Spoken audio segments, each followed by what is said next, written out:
ஆசீர்வாதத்தை பெற்ற ஆபிரகாம் எங்க ஆசீர்வாதத்தை பெற்றுக்கொண்டார்?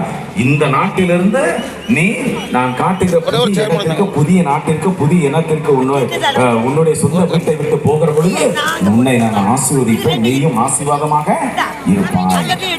சரிங்களா? உன்னை பெரிய இனத்திற்கு நான் தந்தையாய் மாற்றுவேன், தலைவனாய் மாற்றுவேன். ரொம்ப சந்தோஷம்.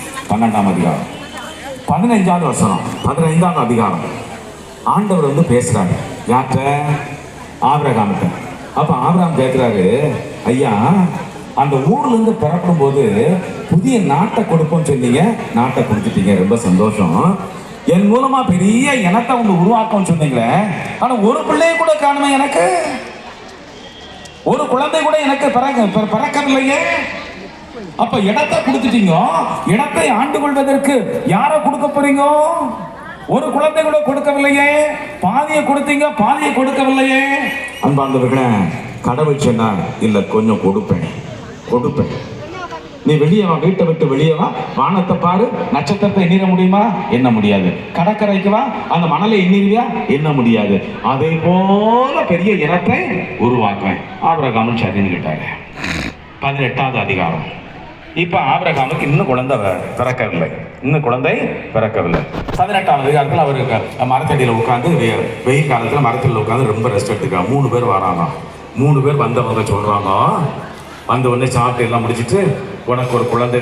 அவன் தொடக்கத்திலிருந்து இன்னும் சொல்லிட்டு தான் இருக்கியோம். 12ஆம் அதிகாரம் 13, 14, 15, 16, 17, 18வது அதிகாரம் வந்துருச்சு. 18வது அதிகாரம் வரைக்கும் 12லிருந்து 18 வரைக்கும் எல்லாரும் ஒரே வார்த்தையை தான் சொல்றியோ, ஒரு குழந்தை பிறக்கும், ஒரு குழந்தை பிறக்கும். எப்பயா பிறக்கும்? சரிதானே? எப்ப பிறக்கும்? எனக்கு வயசு எத்தனை? இப்போ என் வயசை கேட்கல. ஆபிரகாமுக்கு சொல்றாரு, ஒரே முடிக்காங்க. என் வயசு சொல்லி சாமி வயசு நமக்கு என்ன தெரியும்? ஆபிரகாமுக்கு வயசு எத்தனை? 99.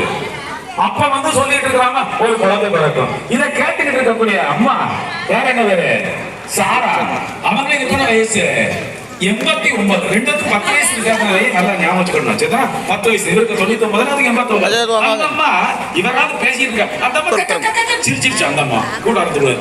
89 வயசுல போய் எனக்கு குழந்தை பிறக்க போதான். இதை யார் நம்புவாங்க? இல்ல என் அன்பார்ந்த சகோதர சகோதரிகள், அந்த 3 பேரும் காலம் குறித்து விட்டு சென்றார்கள். அடுத்த ஆண்டு இதே இளவேனில் காலத்தில் வருவோம், உனக்கும் சாராவுக்கும் பிறந்திருக்கக்கூடிய ஒரு மகனை நீ வீட்டில் வைத்திருப்பாய். கைதட்டுங்க பாப்போம், கைதட்டுங்க. குழந்தை பிறந்தது. ஆபிரகாமுக்கு அந்த ஈசாக்கு மகன் பிறக்கிற பொழுது வயது 100, சாராவுக்கு வயது 90. ஆண்டவருடைய வார்த்தை நிறைவேறியது. அதை நல்லா கேட்டுக்கொண்டு அன்னை கன்னிமரான் எங்கேயும் போகல. அன்னை கன்னிமரான் இப்பொழுது தன்னுடைய பாடலை கொண்டு வருகிறார். ஆபிரகாமுக்கும் அவர்கள் வழிமரபினருக்கு சொன்ன சொல்லை ஆண்டவர் நிறைவேற்றி கொடுப்பார். என் வாழ்க்கையிலும் கடவுள் சொன்ன சொல்லை நிறைவேற்றி கொடுப்பார் என்கிறார் அலாதியான ஒரு நம்பிக்கை. அந்த ஒரு வார்த்தையை தான் அந்த லூக்கா நட்சத்திரம் 2:45 எலிசபெத்தை சந்திக்க போகிற பொழுது அன்னை கன்னிமரியாளை ஆண்டவர் சொன்ன வாக்கு நிறைவேற்றி நம்பிய நீ, சத்தமா சொல்லுங்க, நம்பிய நீ, சத்தமா சொல்லுங்க, பேரு பெற்றவர். அப்ப அன்னை கன்னிமரியுடைய அந்த ஆன்மீக இறை அனுபவம் எதிலிருந்து புறப்பட்டு கொண்டு வந்தது? காலம், நல்லா கேட்டுக்கொண்டோம், காலம் தாழ்த்தினாலும் என் ஆண்டவர் சொன்ன சொல்லை அவர் காப்பாற்றி கொடுப்பார். கைதட்டுங்க, கைதட்டுங்க பாப்பா. சொன்ன சொல்லை அவர் காப்பாற்றி கொடுப்பார். 75 வயசுல கொடுக்கப்பட்ட இறைவாக்கு ஆபிரகாமுக்கு 100 வயசுல நிறைவேற்று. 25 வருஷம் இல்லையா? நம்ம 25 நிமிஷம் கூட நம்ம காத்துட்டு இருக்க மாட்டாங்க. இன்னைக்கு அம்மா ஆலயத்துல போய் இந்த பேராலயத்துல போய் ஜெபம் பண்ணிட்டு வீட்டுக்கு போகும்போதே புதுமை நடந்து முடிச்சிடணும் இல்லையா?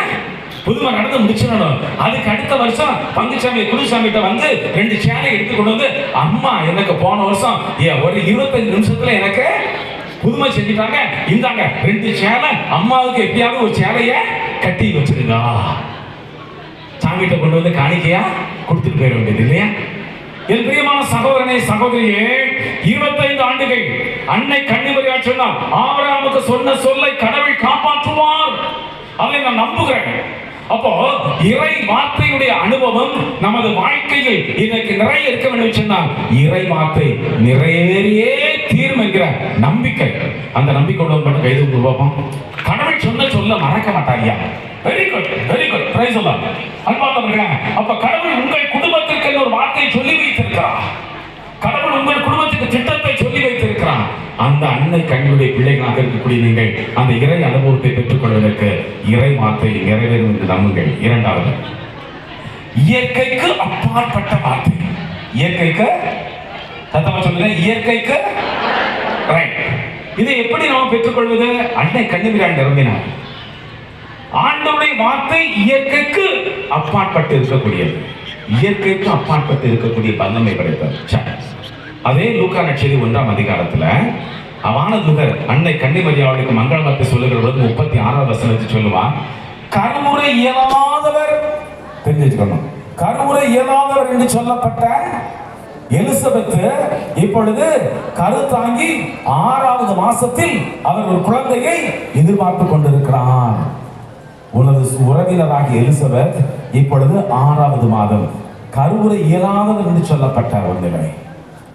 அன்பார்ந்தவர்களே, கருவுரை இயலாத ஒரு நிலையிலும் ஆண்டவர் காரியத்தை நிறைவேற்றுவார். அதனால்தான் அன்னை கன்னிமரியாள் இயற்கைக்கு அப்பாற்பட்ட ஒரு நிலையை நம்பினார். வானதூதர் சொன்ன ஒரு குழந்தையை நீ பெற்றெடுப்பான். அது எப்படி நடக்கும்?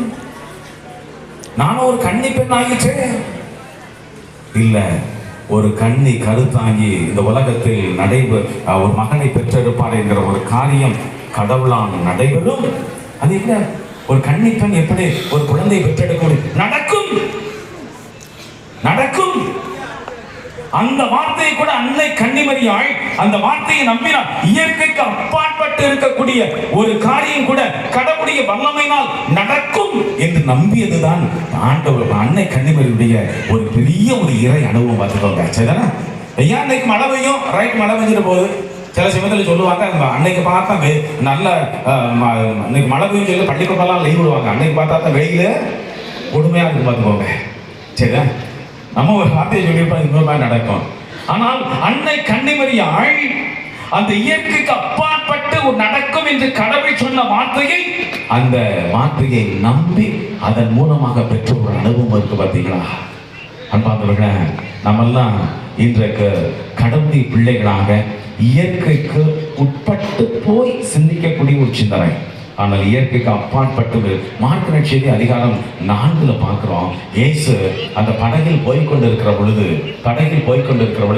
பின்னால தலையில வச்சு நல்லா தூங்கிட்டு இருக்காரு. மற்றவங்க என்ன செஞ்சுட்டு இருக்கிறாங்க? போராடிட்டு இருக்காங்க, பயந்துட்டு இருக்கிறாங்க. பெரிய புயல் ஒன்று எழுப்பி கொண்டு இருக்கிறது, காற்றடித்துக் கொண்டு இருக்கிறது, அலைகள் எழுப்பி கொண்டு இருக்கின்றன. ஆண்டவரே, நம்ம எல்லாம் சாத போறோம், நீ நாட்டு நிம்மதியா தூங்கிட்டு இருக்காரு. அவருக்கு பிரச்சனை கிடையாது. பார்த்துக்கோங்க, பிரச்சனை நமக்கு தான். பிரச்சனை அவருக்கு கிடையாது. ஏன் தெரியுமா? அவருக்கு இயற்கையெல்லாம் கட்டுப்பட்ட ஒன்று. அவர் சொன்னார், எழுந்து காற்றையும் கடலையும் பார்த்து ஒரே ஒரு வார்த்தை சொன்னார். என்ன சொன்னாரு? இறையாவே சும்மா இரு, பேசாம இரு, நிம்மதியா தூங்க விடுன்னு அர்த்தம். சரிதானே? நம்ம ஆடு தூங்கிட்டு இருக்கவனே இவங்க எழுப்பி விட்டாங்க. என்னை நிம்மதியா இருக்க விடு, பேசாம இரு. காற்றும் கடலும் கீழ்ப்படுகிறார். உடனே சொன்னார்கள், ஒரு இயற்கை கூட இவருக்கு கீழ்ப்படுகின்றனவே. அன்பார்ந்த சகோதர சகோதரிகளே, நமது வாழ்க்கையில் ஏற்படுகிற புயலும் அடங்கி போகும்.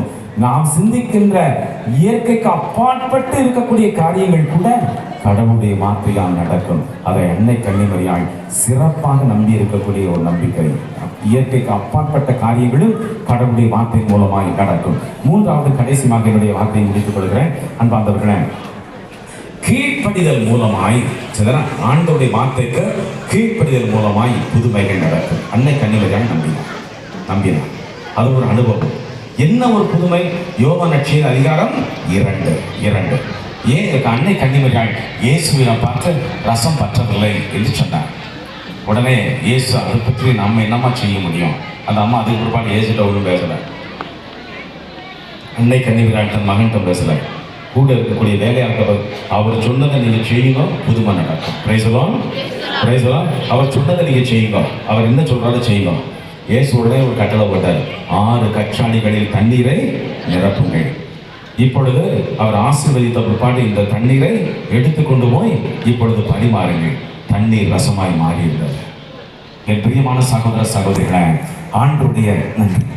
ஆண்டவருடைய வார்த்தைக்கு கீழ்ப்படிந்தால் புதுமைகள் நடக்கும், அதிசயங்கள் நடக்கும் என்று நம்பி இருக்கக்கூடிய அன்னை கன்னிமரியாள். மேஜிக் கிடையாது, நல்லா தெரிஞ்சு வச்சுக்கோங்க. மேஜிக் கிடையாது, சரிதானா? மாய மந்திரம் கிடையாது. புதுமை என்பது மாய மந்திரம் கிடையாது. அன்னை கன்னியினுடைய வாழ்க்கையில் இருக்கக்கூடிய இறை அனுபவம். நான் ஆண்டவருடைய வார்த்தைக்கு ஆம் என்று சொன்னால் புதுமை நடக்கும். இந்த புதுமை நகரில் காமநாயக் மட்டில் உட்கார்ந்து இருக்கிறீங்க. ஏன் புதுமை நகரின் பெயர் வந்துச்சு?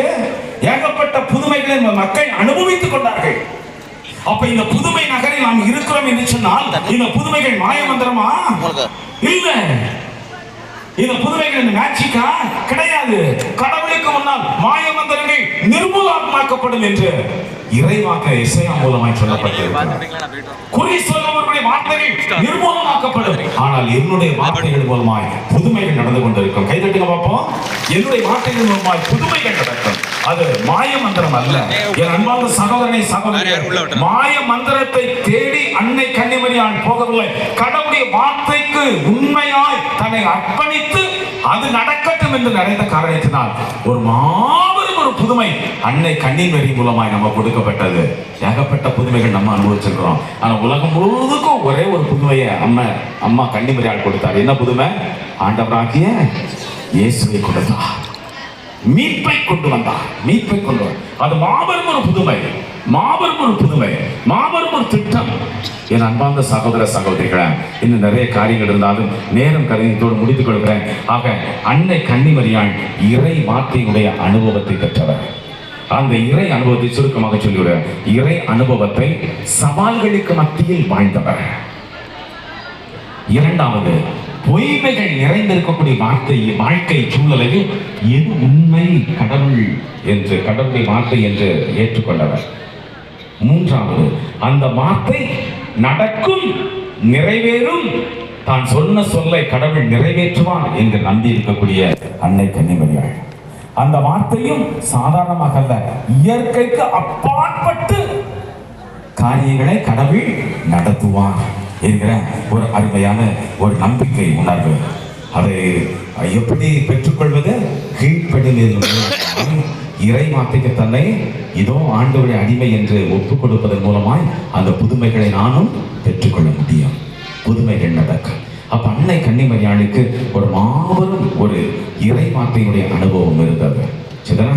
பொய்மைக்கு துணை போகாமல் சவால்களை தாண்டி போய் கடவுள் நிறைவேற்றி கொடுப்பார் என்கிற ஒரு நிறையான ஒரு நம்பிக்கையோடு, சரியா?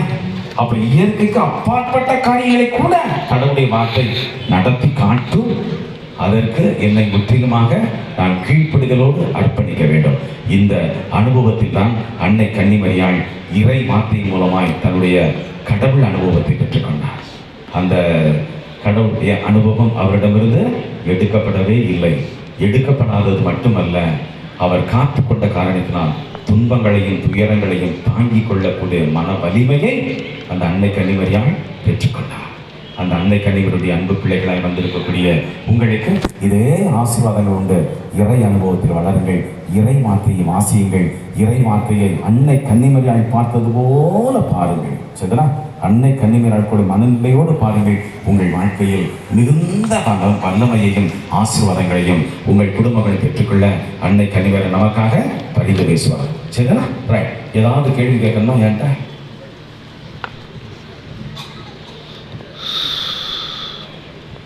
ஏதாவது கேள்வி கேட்கணும் கேட்டுக்கோங்க.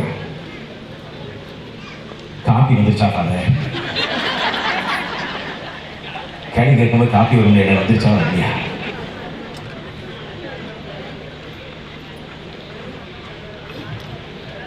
இருபத்தஞ்சு.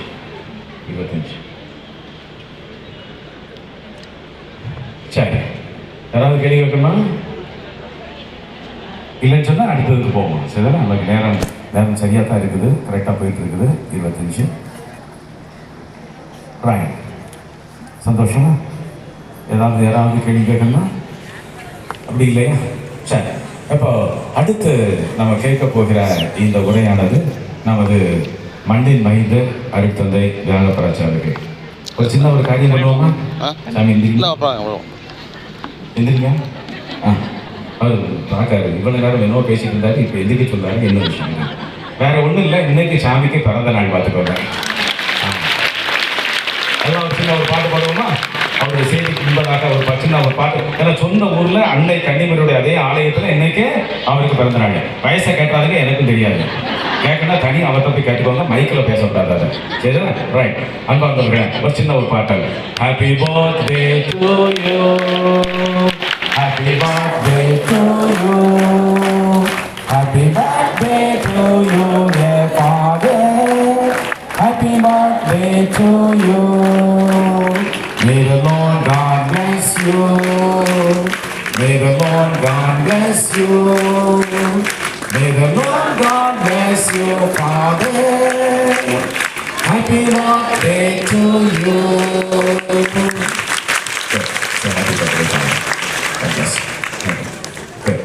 அன்பார்ந்தவர்களே, அருட்தந்தை தியாகராஜா அவர்கள் இதே மண்ணை சார்ந்தவர்.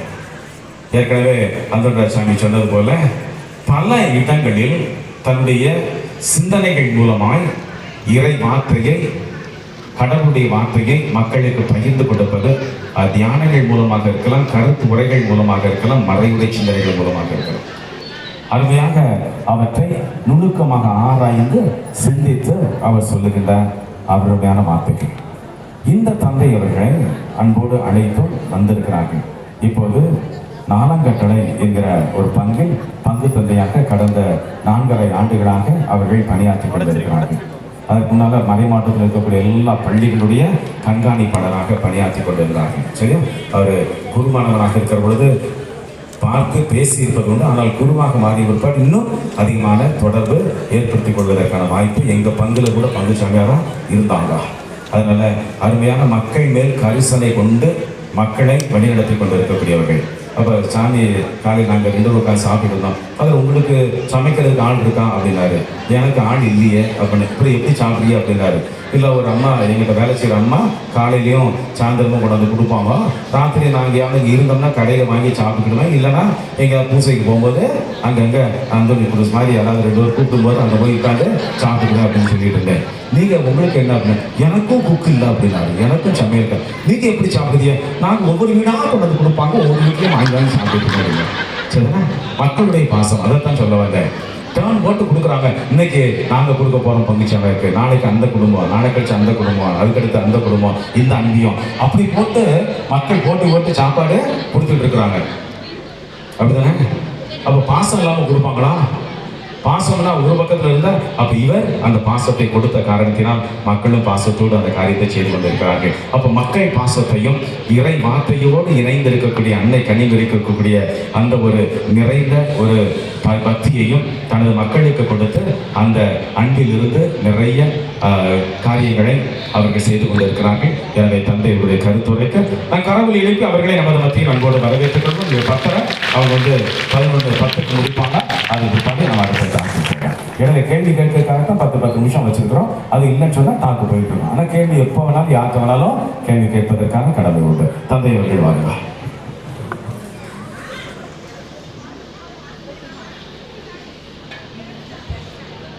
கிறிஸ்து இயேசுவிலே பிரியமான சகோதர சகோதரிகளே, உங்கள் எல்லாருக்கும் ஆண்டவர் இயேசு கிறிஸ்துவின் பரலோக தாயின் அன்பு வாழ்த்துக்களை மகிழ்வோடு தெரிவித்துக் கொள்கிறேன்.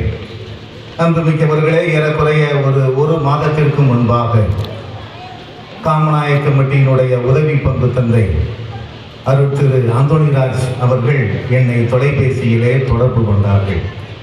சாமி, நீங்கள் கடந்த வருஷம் தென்காசி திருநாளில் நீங்களும் சகாயஜான் ஃபாதரும் மிக்கேல் ஐயாவை பற்றி ஒரு நாள் விவாத மேடை நடத்தினீர்கள், ஒரு நாள் மாநாடு நடத்தினீர்கள். அதே போல நீங்கள் காமநாயக்கன்பட்டியிலும் நடத்த முடியுமா என்று கேட்டார்கள். அவங்க ஃபோனில் கேட்டாங்க. உடனே என்னுடைய ரியாக்ஷன், என்னுடைய பதின்மொழி என்னன்னா, தலையைத்தான் சொல்லிட்டேன். காமநாயக்கன்பட்டியா என்று கொஞ்சம் தலையை சொல்லிட்டேன். அன்புமிக்கவர்களை, ஒத்துக்கொண்டேன். ஏன் என்று சொன்னால், அது நம்முடைய ஊருக்கு வருவது என்று சொல்லி நம்முடைய ஊரிலே வந்து ஒரு கருத்தரங்கு நடத்த வேண்டும் என்று சொல்வது கொஞ்சம் எனக்கு ஒரு அது நெருடல். ஆனால் அதை நேர்முறையான நெருடல் என்று சொல்லலாம்.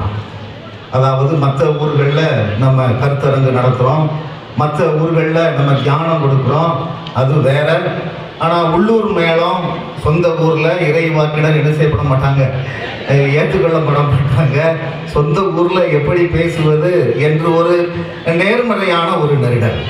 ஏன்னா பாருங்கள், எங்கள் அப்பா அங்கே உட்காந்துட்டு இருக்காங்க, எங்கள் மாமாமார் இருக்காங்க, எங்கள் அக்காமாரெலாம் இருக்காங்க, எல்லாம் எங்கள் சொந்தக்காரர் இருக்காங்க இல்லையா. இதை கொஞ்சம் அடக்கியே வாசிக்க வேண்டியிருக்கு. ஏன்னா வந்து பேசலாம். அதனால எல்லாருமே அவங்க பார்த்து வளர்ந்த ஆளு நான். ஏன்னா என்ன சேட்டை பண்ணுறதை பார்த்துருப்பாங்க, எல்லாத்தையும் பார்த்துருப்பாங்க. எனவே இன்னைக்கு வந்து நான் என்ன செய்யணும், கொஞ்சம் ரொம்ப என்னுடைய திறமையை காட்டணும்னு நினைக்கிறேன். கொஞ்சம் அடக்கியே நான் என்ன செய்யணும், வாசிக்க வேண்டும் என்ற ஒரு எண்ணம். அதோடு மட்டுமல்ல, நம்முடைய ஊருக்கு வருவதற்கு ஒரு பாசிட்டிவான ஒரு நெருடல். நாம் பொதுவாக நிறைய நேரங்களில் நம்முடைய ஊர் ஃபங்க்ஷனில், பொது ஃபங்க்ஷனில் தலையை காட்டுறதில்லை. வேணும்னு அப்படி கிடையாது. ஊருக்கெலாம் வரக்கூடாது, பொது ஃபங்க்ஷனுக்கெலாம் வரக்கூடாது, அதற்காக அல்ல. கொஞ்சம் அங்கங்கே வேலைக்கு போகும்போது கரெக்டாக நம்ம ஊரில் ஒரு பெரிய ஃபங்க்ஷன் நடக்கும், வேறு எங்கேயாவது நிறுத்திட்டு இருப்பேன், டைம் டேபிள் கொடுத்துருக்கேன், அப்பாயின்மெண்ட் கொடுத்துருப்பேன். எனவே அதிகமாக நம்ம ஊரிலே நடக்கின்ற ஃபங்க்ஷனுக்கு தலையை காட்ட முடியாத ஒரு சூழல். அப்படியே எங்கள் அப்பா அம்மா அந்த கவர் பக்கம் இருக்காங்க, அப்படி மதுரைக்கு போகும்போது அறமில்லாமல் வந்து அப்பாவும் பார்த்துட்டு என்ன செஞ்சிருந்தது, அறமில்லாமல் ஓடி விடுவது. இந்த நாளிலே இதை அன்னை கன்னிமரியாள் எனக்கு கொடுத்த ஒரு வாய்ப்பாக கருதுகிறேன். உங்களோடு என்னுடைய சிந்தனைகளை பகிர்ந்து கொள்ள, உங்களோடு என்னுடைய எண்ணங்களை பகிர்ந்து கொள்ள ஒரு அருமையான ஒரு வாய்ப்பாக கருதுகிறேன். அருள் தந்தை குருஸ் அவர்கள், நான் வந்து 9வது வகுப்பு நான் படிக்கின்ற பொழுது தூய சவேரியார் மேல்நிலை பள்ளியிலே பாளையங்கோட்டையிலே படிக்கின்ற பொழுது பெட்டி செமினரி என்று சொல்வார்கள், அங்கு இருக்கின்ற பொழுது அவர்கள் உதவி பங்கு தந்தையாக பேராலயத்திலே இருந்தார்கள். 87. அடுத்தபடியாக அதே காலகட்டத்திலே நான் 9ஆம் வகுப்பு படிக்கின்ற பொழுது அருட்தந்தை சகாயஞ்சான் அவர்கள் திருத்தொண்டராக அப்பொழுது அவர்கள் அபிஷேகம் பெற்றார்கள். அது எனக்கு உள்ள வயசுக்கும் அவங்களுள்ள வயசுக்கும் பாருங்க எவ்வளவு ஒரு பகதூரமான வித்தியாசம். எனவே அத்தகைய பங்கு தந்தையர்கள் என்னை அழைத்து என்னை உங்கள் மத்தியில் பேச வைப்பதற்கு எனக்கு ஒரு அருமையான ஒரு வாய்ப்பை கொடுத்திருக்கிறார்கள். அதோடு மட்டுமல்ல, நான் இந்த பிறந்த தினத்திலே அது அப்படி வந்து சேர்ந்திருக்கு. நான் பிறந்த நாள் அன்னைக்கு ஏறக்குறைய 11 மணிக்கு ஒரு 51 ஆண்டுகளுக்கு முன்பாக கரெக்டாக 11 மணிக்கு இந்த பக்கத்தில் ஒரு 50 அடி தள்ளி தான் என்ன செஞ்சேன், பிறந்தேன். ஹாஸ்பிட்டலெலாம் நான் என்ன செய்யலை, பிறக்கலை. வீட்டில் தான் எங்கள் அம்மா என்னை பெற்றெடுத்தார்கள். பக்கத்து வீட்டில் ஒரு அத்தை, அவங்க தான் என்ன செஞ்சாங்க, மருத்துவெல்லாம் பார்த்தாங்க. என் துப்புலெல்லாம் ஒரு பிளேடை வச்சே நிறுத்திட்டாங்க, வெட்டிட்டாங்க. அதெல்லாம் என்ன செஞ்சிருச்சு, ஆறிட்டு.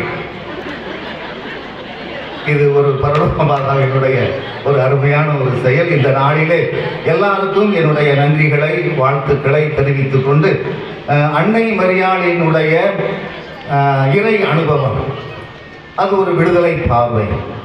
அன்புமிக்கவர்களே, அன்னை மரியாள் ஒரு 2000 வருஷத்துக்கு முன்னாடி வாழ்ந்தவங்க.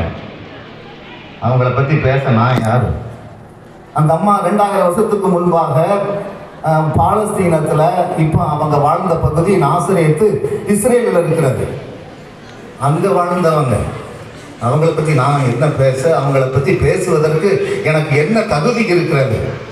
இருந்தாலும் ஆண்டவர் எனக்கு உதவி செய்வார், ஆண்டவர் எனக்கு ஒரு அருள் புரிவை தருவார் என்ற எண்ணத்திலே, என்னுடைய அனுபவத்தில், நான் படித்த ஒரு அனுபவத்தில், உங்களை போன்ற பல மக்களுக்கு தியானங்கள், கருத்தரங்குகள் கொடுத்த ஒரு அனுபவத்தில், களப்பங்கிலே மக்களினுடைய பிரச்சனைகளை, யதார்த்தங்களை, கஷ்டங்களை, துன்பங்களை பார்த்து வளர்ந்த பணி செய்த அந்த அனுபவத்தில் சில கருத்துக்களை உங்களோடு பகிர்ந்து கொள்ளலாம் என்று ஆசைப்படுகிறேன்.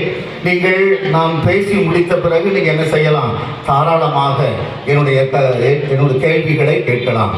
இந்த நேரத்திலே எனக்கு 2ஆம் கிளாஸ் சொல்லிக் கொடுத்த ஒரு ஆசிரியை இருக்கிறார்கள். அவர்களை பார்த்த பொழுது அந்த இருக்காங்க, எனக்கு 2ஆம் கிளாஸ் சொல்லிக் கொடுத்த ஒரு ஆசிரியை, அவர்களை பார்க்கின்ற பொழுது எனக்கு மிகவும் மகிழ்ச்சியாக இருந்தது. எனக்கு ஆனா அவனா சொல்லிக் கொடுத்த ஒரு அருமையான ஒரு ஆசிரியை. அவர்களுக்கு சிரம் தாழ்த்தி என்னுடைய வணக்கங்களை தெரிவித்துக் கொள்கிறேன். அவர்கள் முன்னாடிலாம் நான் பேசணும்னா கொஞ்சம் பார்த்து தான் பேச வேண்டும். அன்புமிக்கவர்களே, அன்னை கன்னிமரியாளினுடைய ஆன்மீகம் ஒரு இறை அனுபவம், விடுதலை தருகின்ற ஒரு இறை அனுபவம். சில நிகழ்வுகளை உங்களோடு பகிர்ந்து கொள்ள ஆசைப்படுகிறேன். 1939 முதல் 1945 வரை 2ஆம் உலகப் போர் நடைபெற்றது. உங்களுக்கு நன்றாக தெரியும். மிக உக்கிரமான ஒரு போர். 1939 முதல் 1945 வரை நாடுகள், ஏறக்குறைய 122 நாடுகள் ஒரு 2 அணிகளாக பிரிந்து, அதாவது நேச நாடுகள் என்று, அச்சி நாடுகள் என்று 2 அணிகளாக. அந்த அச்சி நாடுகளுக்கு ஜெர்மானியா தலைமை தாங்கியது. நேச நாடுகளுக்கு அமெரிக்கா தலைமை தாங்கியது. 1 ஆண்டு அல்ல, 2 ஆண்டு அல்ல, ஏறக்குறைய 6 ஆண்டுகள் அந்த சண்டை நடந்தது. அன்புமிக்கவர்களே, இன்னைக்கு உக்ரைனிலையும் ரஷ்யாவுக்கும் சண்டை நடந்து கொண்டிருக்கிறது. ஹமாஸுக்கும் இஸ்ரேலுக்கும் சண்டை நடந்து கொண்டிருக்கிறது. எங்கோ நடக்கின்ற சண்டை இங்கு நமக்கு பாதிப்பை தருகிறது. இன்னைக்கு உக்ரைனுக்கும் ரஷ்யாவுக்கும் சண்டை, பெட்ரோல் விலை ஏறி போச்சு. இன்னைக்கு உக்ரைனுக்கும் ரஷ்யாவுக்கும் சண்டை, கேஸ் விலை ஏறி போச்சு. எனவே உலகத்தில் ஒரு மூலையில ஒரு சண்டை நடக்கிறது என்று சொன்னால் அது நம்ம ஊர் வரைக்கும் அது நமக்கு பிரச்சனையை தருகிறது. அன்புமிக்கவர்களே, அதே போல அந்த 2ஆம் உலகப் போரிலே நிறைய பொருளாதார சிக்கல்கள் ஏற்பட்டன, நிறைய பொருளாதார பிரச்சனைகள் ஏற்பட்டன. அந்த சமயத்திலே தங்கம் விலை பயங்கரமாக வீழ்ந்தது. தங்கத்தினுடைய ரேட்டு மாட்டு ரேட்டுக்கு இருந்தது, தவிட்டு ரேட்டுக்கு இருந்தது. எனவே அதை பயன்படுத்தி கொள்ள நிறைய பேர் ஆசைப்பட்டாங்க. அப்போ அமெரிக்காவில் மெக்சிகோ என்ற ஒரு இடத்துல 3 பெரிய பணக்காரர்கள் இருந்தார்கள். 3 பெரிய பணக்காரர்கள். அதில் ஒருவர் பேர் மிக்கேலு, இன்னொருவர் பேர் ரஃபேலு, இன்னொருவர் பேர் கப்ரியேல். இந்த மிக்கேலு, ரஃபேலு, கப்ரியேலு இந்த 3 பேரும் சின்ன வயசிலிருந்தே 1ஆம் கிளாஸ்ல இருந்தே அப்படியே கல்லூரி வரைக்கும் ஒண்ணா படிச்சாங்க. அதோடு மட்டுமல்ல, ஒரே நாளில் திருமணம் நடந்தது. அதோடு மட்டுமல்ல, எல்லாருக்கும் 2 குழந்தைகள். அதோடு மட்டுமல்ல, அவங்க 3 பேரும் ஒன்றாக சேர்ந்து தொழில் பண்ணாங்க. என்ன தொழில் அப்படின்னா, நிலக்கரி சுரங்கத்தை வெட்டி எடுத்து அந்த நிலக்கரியை உலகமெல்லாம் அவர்கள் என்ன செய்வது, விற்பனை செய்வது, விநியோகம் செய்வது. மிக அருமையான ஒரு தொழில். கடவுள் அவர்களை நல்லா ஆசீர்வதித்திருந்தார். அவர்களுக்கு நிறைய செல்வம், நிறைய சொத்து, நிறைய நிலம், நிறைய தங்க நகைகள். எனவே 2 கார், ஒவ்வொருத்தரும் 2 கார் வச்சிருந்தாங்க, ஒவ்வொருத்தரும் 2 பங்களா வச்சிருந்தாங்க. எனவே ஆசீர்வாதமாக வாழ்ந்து கொண்டிருந்தார்கள். அவர்கள் அதோடு நின்றுக்கணும். அவங்க என்ன செஞ்சாங்க, இப்பொழுது இந்த 2ஆம் உலகப் போரிலே தங்கம் விலை குறைந்து இருக்கிறது. எனவே நம்ம என்ன செய்வோம், நம்மகிட்ட இருக்கிற பணத்தை எல்லாம் போட்டு கொஞ்சம் சொத்தை எல்லாம் விற்று நிறைய தங்கம் வாங்குவோம். நம்ம 3 பேர் தங்கத்தை வாங்கி நம்ம என்ன செய்வோம், குவித்து வைப்போம். சுதந்திர போர் எப்பொழுது அந்த 2ஆம் உலகப் போர் எப்பொழுது முடிகிறதோ அந்த சமயத்தில் நம்ம என்ன செஞ்சுக்கலாம், தங்கத்தினுடைய விலை ஏறிடும். நம்ம என்ன செய்யலாம், அப்படியே இந்த தங்கத்தை விற்று விடலாம். ஏறக்குறைய ஒரு 2010 வாக்கிலே தங்கம் ஒரு பவுன் 18,000 இருந்துச்சு. இன்னைக்கு ஒரு பவுன் எவ்வளவு, இன்னைக்கு ரேட்டுக்கு 52,000 ரூபா. பாருங்க, ஏறக்குறைய 10 வருஷத்துல எவ்வளவு. எனவே தங்கம் வைத்திருந்தால் அது ஒரு சொர்க்கம் மாதிரி விலை ஏறிக்கொண்டே போகும். எனவே இவங்க 3 பேரும், இந்த மிக்கேல், கப்ரியேல், ரஃபேல், இந்த 3 பேர் என்ன செஞ்சாங்க, தங்கத்தை வாங்கி குவித்தார்கள். எவ்வளவு வாங்கினாங்க தெரியுமா, 17 டன் வாங்கினாங்க. ஒரு டன்னுக்கு எத்தனை கிலோ, 1000 கிலோ. ஒரு டன்னுக்கு 1000 கிலோ. அப்போ 17 டன்னா பாருங்க, 17,000 கிலோகிராம். யோசித்து பாருங்க, அவ்வளவு தங்கத்தை அவங்க என்ன செஞ்சாங்க, வாங்கினார்கள். உலக போர் அப்படியே நீண்டுகிட்டே போச்சு. 6 ஆண்டுகள். 1945 ஆண்டிலே அந்த உலக போர் நிறைவுக்கு வந்தது. சரி, அந்த தங்கத்தை வாங்கியாச்சு. அந்த தங்கத்தை வாங்கியாச்சு. அதை எங்க கொண்டு வைப்பது? அவ்வளவு தங்கத்தை எங்க கொண்டு வைப்பது? அதை கவர்மெண்ட்டுக்கும் சொன்னா டாக்ஸ் கட்ட வேண்டியிருக்கும். கவர்மெண்ட்டுக்கும் சொல்ல முடியாது, அரசாங்கத்துக்கும் சொல்ல முடியாது. ஆகையினால அவங்க என்ன செஞ்சாங்க, அந்த மிக்கேல், கப்ரியேல், ரஃபேல், அந்த 3 பேர்ல மிக்கேல் தான் ஒருங்கிணைப்பாளராக இருந்தார். அவர் என்ன சொன்னாரு, எங்க ஊருக்கு பக்கத்துல ஒரு பரும்பு இருக்கிறது. பரும்புன்னா ஒரு சின்ன மலை. நம்ம ஊருக்கு பக்கத்துல குறுமலை இருக்கு பார்த்தீங்களா, அதே போல ஒரு பரும்பு, ஒரு மலை இருக்கிறது. அந்த மலையில போய் நான் என்ன செய்றேன், சேமித்து வைக்கிறேன் என்று அந்த மிக்கேல் சொல்லிவிட்டார். இவங்க எல்லாருமே சின்ன வயசுல இருந்து ஒன்னா பழகினவங்க, நண்பர்களா இருந்தவங்கனால அந்த மிக்கேலை நம்பினாங்க, கப்ரியேலும் ரஃபேலும். சரி, இந்த 17 டன் 17,000 கிலோ தங்கத்தை உன்னுடைய பாதுகாப்பில் வைத்துவிடு, நாங்கள் என்ன செய்கிறோம், போர் முடிந்ததும் நம்ம எல்லாரும் அதை திரட்டி வாங்கிக் கொள்வோம். எனவே இந்த மிக்கேல் என்ன செய்தார், ஒவ்வொரு நாளும் இரவிலே யாருக்கும் தெரியாமல், இந்த ரஃபேலுக்கும் தெரியாமல், கப்ரியேலுக்கும் தெரியாமல், நம்ம ஊரில் குட்டி யானைலாம் இருக்கலாம், குட்டி யானை போலன்ற ஒரு வாகனத்திலே என்ன செய்தார், கடப்பாறை, மண்வெட்டி இதையெல்லாம் எடுத்துக்கொண்டு அந்த குறுமலை போன்ற ஒரு மலையிலே தினமும் போய் ஒரு இடத்தை வெட்டுவார், கொஞ்சம் தங்கத்தை போட்டு புதைப்பார், அப்புறம் வந்துடுவார். இதே போன்று 23 நாட்கள் குறுமலைக்கு போய் இந்த 17,000 தங்கத்தை என்ன செஞ்சாரு, அவரு அப்படி ஒரு 6 இடத்துல புதைச்சு வச்சார். 5 ஆண்டுகளாக என்ன செஞ்சாரு, 6 இடத்திலே அவர் புதைத்து வைத்தார். புதைச்சு வச்சுட்டு வீட்டுக்கு வந்துட்டார். ஏறக்குறைய 6 ஆண்டுகள் கழித்து சுதந்திர போர் முடிந்து விட்டது, 2ஆம் உலக போர் முடிந்து விட்டது. எல்லாரும் எல்லா வியாபாரம் பார்க்கலாம், உலகம் எங்கும் போகலாம். எனவே இந்த ரஃபேலும் கப்ரியேலும் மிக்கேலை பார்த்து தங்கத்தை எடுத்துட்டு வா என்று சொல்கிறார்கள். இவர் குறுமலைக்கு போறார்.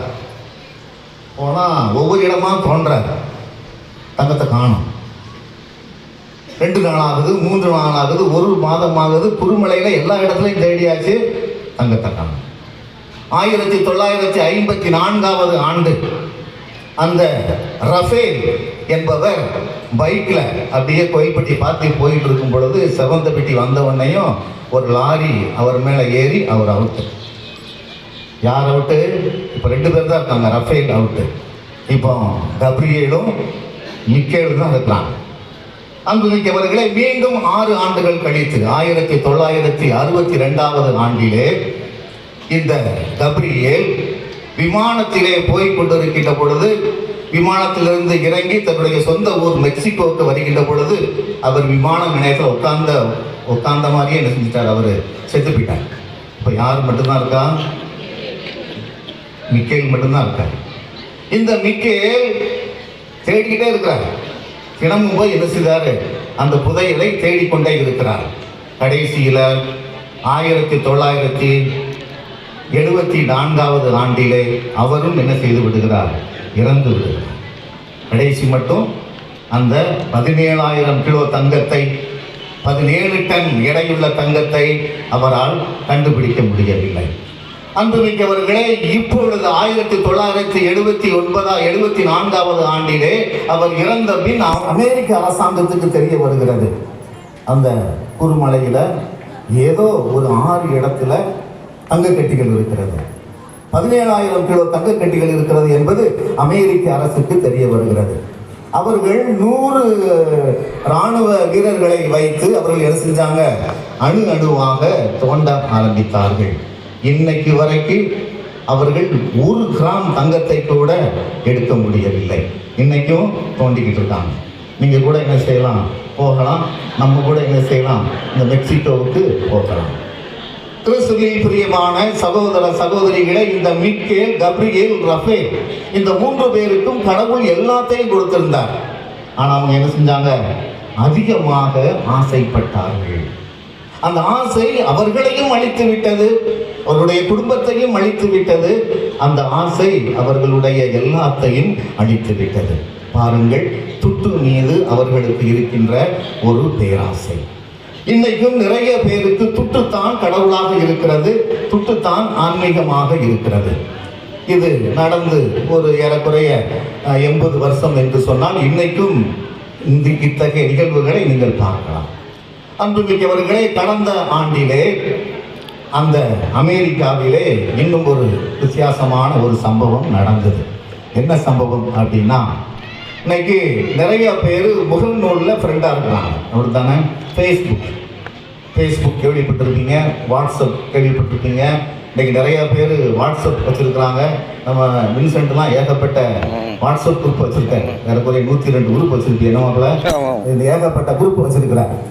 அன்புமிக்கவர்களே, அதே போல் இன்றைக்கு முகநூல் அதில் நிறைய பேர் ஃப்ரெண்டாக இருக்கிறாங்க.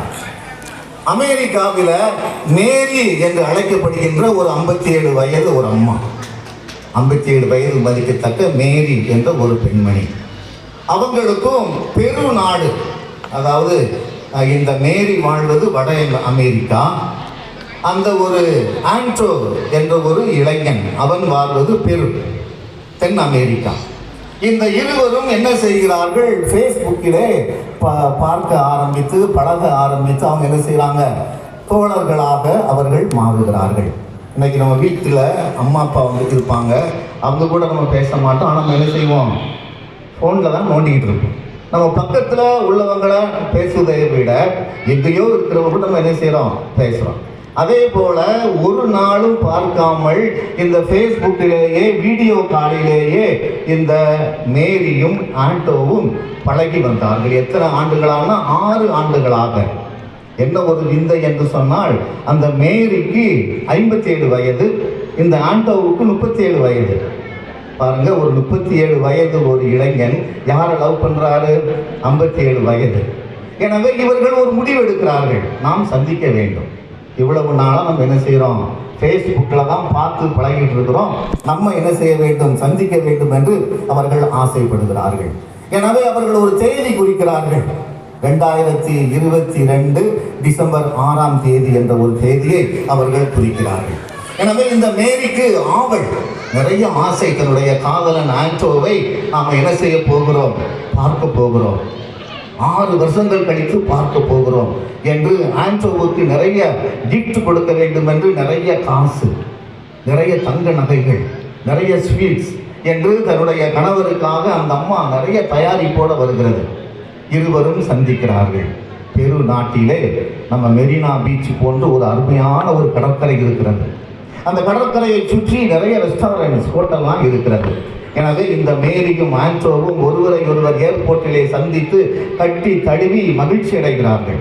மகிழ்ச்சி அடைந்து அவர்கள் ஒரு அந்த பீச்சிலே, அந்த பெரு என்ற நகரத்தினுடைய பீச்சிலே ஒரு அருமையான ஒரு உணவகத்திலே உண்டு உணவுகின்ற அந்த ரெஸ்டாரண்டிலே அவர்கள் ரூம் எடுத்து தங்கி நல்லா என்ஜாய் பண்ணுறாங்க.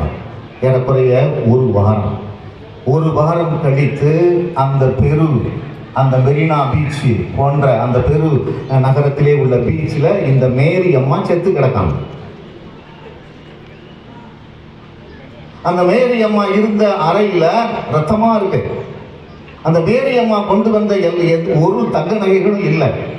அந்த மேரி அம்மா கொண்டு வந்த துட்டும் இல்லை, நகைகளும் எல்லாம் இல்லை. இந்த ஆண்டோ என்ன பண்ணிட்டாரு, அந்த அம்மாவை நல்லா என்ஜாய் பண்ணிட்டு அந்த அம்மாட்ட இருக்கிற எல்லா சொத்துக்களையும் எல்லாத்தையும் வாங்கி அந்த அம்மாவை குத்தி கொண்டு என்ன செஞ்சிட்டாரு, கடல்ல போட்டார். அந்த அம்மாட்ட ஏன் பழகிருக்காரு 6 வருஷமா, அந்த அம்மாட்ட ஏன் உறவில் இருந்திருக்கிறாரு, ஏன் நட்பில் இருந்திருக்கிறாரு, எதற்காக, துட்டுக்காக. சரி, இது அமெரிக்காவில் தான் இது நடக்கிறது, மெக்சிகோவில் தான் நடக்கிறது. நம்முடைய நாட்டிலும் இதே போன்ற ஒரு சம்பவம் டெல்லியிலே நடந்தது. 2023 ஆண்டிலே அக்டோபர் மாதம் 20ஆம் தேதி அந்த டெல்லியிலே ஒரு குடும்பம், சாதாரண ஒரு குடும்பம், ஒரு வறுமை கோட்டிலே வாழுகின்ற ஒரு குடும்பம் டெல்லியிலே. கணவருடைய பெயர் மணித், அந்த ஐயாவுக்கு ஒரு 42 வயசு இருக்கும். மனைவியினுடைய பெயர் புனித், அந்த அம்மாவுக்கு ஒரு 38 வயது இருக்கும். அவங்க 2 பேரும் அருமையான தம்பதியர்கள். அந்த 2 பேருக்கும் 2 குழந்தைகள், ஒரு ஆண் குழந்தை, ஒரு பெண் குழந்தை. அந்த 2 தம்பதியர்களும் ஒருவருக்கொருவர் அன்போடு வாழ்ந்தார்கள். கணவன் மனைவிக்கு எடுத்துக்காட்டாக வாழ்ந்தார்கள். கணவன் மனைவியினுடைய அன்பிற்கு ஒரு முன்னோடியாக, முற்போக்காக, எடுத்துக்காட்டாக இருந்தார்கள். பக்கத்து வீட்டில் உள்ளவங்க எல்லாருமே ஆச்சரியப்பட்டாங்க. சார், கணவன் மனைவி தான் இப்படித்தான் இருக்கணும், இது இல்லை கணவன் மனைவி என்று சொன்னார்கள். அன்புமிக்கவர்களே, இந்த 2023 ஆண்டு அக்டோபர் மாதம் முதல் தேதியிலே அவர்களுக்கு திருமணமாகி 25 ஆண்டுகள் ஆகியிருந்தது. அன்புமிக்கவர்களே, அந்த 22 ஆண்டுகளிலே அந்த மணித்தும் புனித்தும் அந்த கணவனும் மனைவியும் ஒரு நிமிடம் கூட அவர்கள் என்ன செய்ததில்லை, சண்டை போட்டதில்லை. எனவே அவ்வளவு ஒரு இணக்கமான ஒரு தம்பதியர்களாக வாழ்ந்தார்கள். அக்டோபர் 1ஆம் தேதி அவர்களுக்கு 25வது ஜூபிலி கொண்டாடினார்கள். அக்டோபர் 2ஆம் தேதி அவர்களுக்கு ஒரு பெரிய ஒரு விந்தை காத்திருந்தது. என்ன விந்தை? லாட்டரி சீட்டில் அந்த புனித்துக்கு கணவருக்கு 3 கோடி விழுந்துச்சு. புரியுதா உங்களுக்கு? அக்டோபர் 2ஆம் தேதி அந்த ஜூபிலி முடிஞ்ச மறுநாளே அந்த கணவர் புனித்துக்கு லாட்டரியில் 3 கோடி. இவங்களுக்கு என்ன செய்யணும்னு என்ன செய்யலை தெரியல. அவ்வளவு சந்தோஷம். இது நாள் வரைக்கும் ஒரு சின்ன ஒரு குடிசை வீடு மாதிரி சின்ன வீட்டில் வாழ்ந்தவங்க நம்ம என்ன செய்யணும், உடனடியாக சூப்பராக 1 கோடிக்கு என்ன செய்யணும், ஒரு வீடு கட்டணும், ஒரு 40 லட்சத்தில் ஒரு ஃபார்ச்சுனர் கார் வாங்கணும் என்று அவர்கள் என்ன செஞ்சாங்க, சந்தோஷமாக திட்டமிட்டு கொண்டிருந்தார்கள். எனவே அந்த புனித் என்ன செஞ்சார், அந்த 3 கோடி ரூபாயை அப்படியே பீரோ திறந்து உள்ளே வச்சுட்டு பத்திரமா பார்த்துக்கணும் என்று மகிழ்ச்சியாக அவர்கள் தூங்க போனார்கள். அக்டோபர் 3ஆம் தேதி காலையிலே புனித் எங்கிருக்கிறார்? மனைவியை காணவில்லை, 2 குழந்தைகளை காணவில்லை. பீரோ திறந்து கிடக்கிறது. பீரோவை திறந்து பார்த்தால் 3 கோடி இல்லை. ஒரு வாரம் கழிச்சு தெரியுது, மனைவி பக்கத்து வீட்டு கரெக்டாக ஓடிட்டான். அன்புமிக்கவர்களே, பாருங்கள், 25 ஆண்டுகளாக ஒற்றுமையாக இருந்தது போல நடித்தார்கள். பக்கத்து வீட்டுக்காரங்கிட்ட என்னது தொடர்பு, கணவனுக்கு தெரியவே இல்லை. ரூபா கிடைச்சது, மனைவி என்ன செஞ்சுட்டான், ஓடிவிட்டான். கிறிஸ்துவில் பிரியமான சகோதர சகோதரிகளே, இது இப்பொழுது நடந்த சம்பவம். 1 ஆண்டுகளுக்கு முன்பாக நம்முடைய நாட்டிலே நடந்த சம்பவம். அன்புமிக்கவர்களே, நீங்க எப்படி நினைச்சுக்கோங்க, இன்னைக்கு நிறைய பேருக்கு துட்டுத்தான் ஆன்மீகம். நீங்க லூக்கா நற்செய்தி 1 அதிகாரம் 38வது வசனம் எல்லாருக்கும் ரொம்ப தெரிஞ்ச வசனம். மரியாதை பற்றி எல்லாரும் ரொம்ப சொல்லுகின்ற ஒரு வசனம். என்ன வசனம் அப்படின்னா, கபிரியேல் தூதர் நம்முடைய மாதாவை சந்திக்கிறாங்க. சந்திச்சு ஒரு பெரிய செய்தி சொல்றாங்க. மாதாவுக்கு புரிஞ்சுதோ புரியலையோ, கபிரியேல் தூதர், எம்மா நீ ஒரு குழந்தையை பெற்றெடுப்பாய், அந்த குழந்தை தூய ஆவியால் உருவாக்கப்படும், அந்த குழந்தை தாவீதின் வம்சத்திலே உதிக்கின்ற ஒரு மகனாக இருப்பார். மாதாவுக்கு ஒன்றும் புரியல. ஒரே ஒரு வார்த்தை மட்டும் சொன்னாங்க. மாதா என்ன சொன்னாங்க, ஐயா நான் கணவனை அறியேனே, எனக்கு இன்னும் திருமணமாகலையே, எப்படி குழந்தை பிறக்கும்? அப்போ கபிரியேல் தூதர் அருமையாக சொல்லுகின்றார், இது தூய ஆவியினால் நடக்க போகிறது, தூய ஆவி உன் மீது நிழலிடும் என்று அவர் கூறுகிறார். அப்போ மாதா ஒன்றுமே சொல்லலை. மாதாவுடைய ஆன்மீகம் அங்கே தான் இருக்கு. மாதாவுடைய ஆன்மீகம் எங்கே இருக்கிறது? அந்த ஒரே வார்த்தையில், நான் ஆண்டவரின் அடிமை, நான் ஆண்டவரின் அடிமை. அதான் மாதாவுடைய ஆன்மீகம். உன்னுடைய சொற்படியே எனக்கு ஆகட்டும், நான் ஆற்றால் ஆண்டவருடைய அடிமை, நான் ஆண்டவருக்கு மட்டும்தான் அடிமை, வேறு எதற்கும் அடிமை அல்ல. அதை நீங்கள் மாதாவினுடைய பாடலில் அருமையாக பார்க்கலாம். நான் ஆண்டவருக்கு மட்டும்தான் அடிமை, ஆண்டவருடைய அடிமை. அது என்ன அடிமை? அன்புமிக்கவர்களே, 1964வது ஆண்டிலே எம்ஜிஆர் நடித்த 1000ல் ஒருவன் என்ற ஒரு படம் ரிலீஸ் ஆயிடுச்சு. நீங்கள் பார்த்துருக்கீங்களா? நான் பார்த்துருக்கேன். எங்கள் ஊரில் இதே இடத்துல தான் சிறக்கட்டி போட்டாங்க திருவிழாவில். அந்த காலத்தில் இந்த மாதிரி கூட்டம்லாம் வராது. இந்த நந்தவனம்னு சொல்கிறாங்களா, இதோட திருவிழா கூட்டம் முடிந்துடும். இந்த திருவிழா கூட்டம்லாம் வர ஆரம்பித்தது 1992க்கு அப்புறம் தான். எனவே அந்த 70களில் எங்கள் ஊரில் என்ன செய்வாங்க, அந்த 10ஆம் திருவிழா முடிஞ்ச உடனேயும் படம் போடுவாங்க. அந்த 1001 இங்கே தான் பார்த்தேன். அந்த 1000ல் ஒருவன் அந்த படம் வெளியான போது திண்டுக்கல்லிலே சுப்பிரமணியன் என்பவர் அந்த படத்தை 124 தடவை பார்த்தார் ஒரே வருஷத்தில். எம்ஜிஆர் படம் 1000ல் ஒருவனை திண்டுக்கல்ல சுப்பிரமணியம் என்பது எத்தனை முறை பார்த்தாரு? 120 ஒரே வருஷத்தில். பாருங்க எவ்வளவு அடிமை என்று பாருங்கள். ஒரு திரைப்பட நடிகருக்கு எவ்வளவு அடிமை என்று பாருங்கள். நீங்க எம்ஜிஆர் ரசிகர் தானே? எங்கள் ஊரில் இருக்கும் பொழுது கொஞ்சம் பேர் நீங்கள் சொல்லுவீங்க. அன்புமிக்கவர்களே, 1992 ஆண்டிலே சரத்குமார் நடித்த சூரியன் என்ற ஒரு படம் வெளியாயிடுச்சு. சரத்குமார் நடித்த சூரியன் என்ற ஒரு படம். அந்த படத்தை மதுரையிலே ஹரிகிருஷ்ணன் என்பவர் 220 தடவை பார்த்தார் ஒரே வருஷத்தில். யோசித்து பாருங்கள் எவ்வளவு அடிமை என்று பாருங்கள். அடுத்தபடியாக 1997 ஆண்டிலே ரஜினிகாந்த் நடித்த படையப்பா என்ற ஒரு படம் வெளிவந்துச்சு. திருநெல்வேலியில் 2 தேட்டரில் போட்டிருந்தாங்க.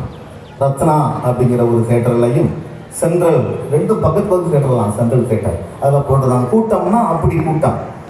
அந்த உங்களுக்கு எல்லாருக்கும் தெரியும், இந்த ரசிகர்களுக்காக விடிய காலம் 4:30 ஒரு ஷோ போடுவாங்க. விடிய காலம் 4:30 ஒரு ஷோ.